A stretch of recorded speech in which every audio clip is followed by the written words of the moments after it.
In 2005, BBC Books released World Game, a novel by Terrance Dicks set as a direct beginning to 6B.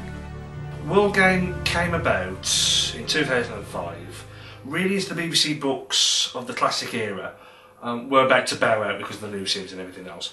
And it's always nice to think that this is payback for Terrance Dicks, because it was Terrance Dicks who technically got everybody into this 6B situation in the first place. World Game opens during the closing scenes of the War Games.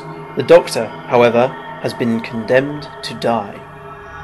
World Game does take something of a liberty with the final moments of the War Games. Instead of the trial and the resolution of the Doctor being exiled and spinning away into the darkness, he's actually facing execution, but there appears to be temporal interference on Earth, so the Time Lords actually see something of an opportunity.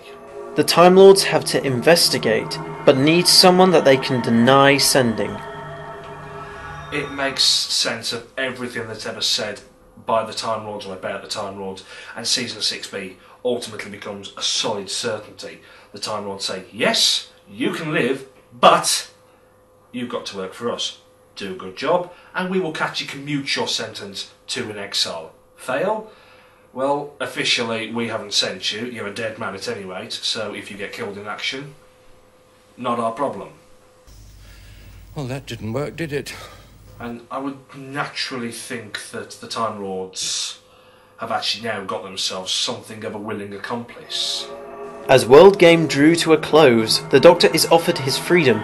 He is reunited with his companion Jamie, and the adventures continued in short stories and audios. To me, Season 6B offers fans more than anybody else a chance to explore possibly one of our favourite Doctors ever. And if you look at the fans themselves, there's even a fan video out there, Devious, which actually goes into what happened after the War Games and before the Abrams space.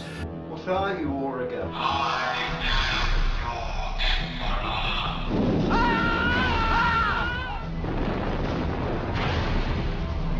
I'll hang my compatriot! Destroy them now!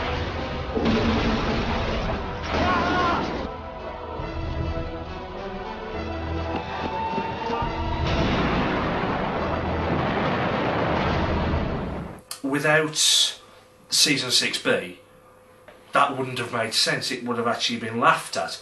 But because of the way that fan power works, it's actually possible to turn it into probably one of the greatest fan films ever made.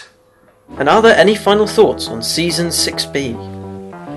The one final thing I will actually say is that despite it not agreeing with continuity, that it's an skewed continuity, either which way you look at it, to my mind, Season 6B counts.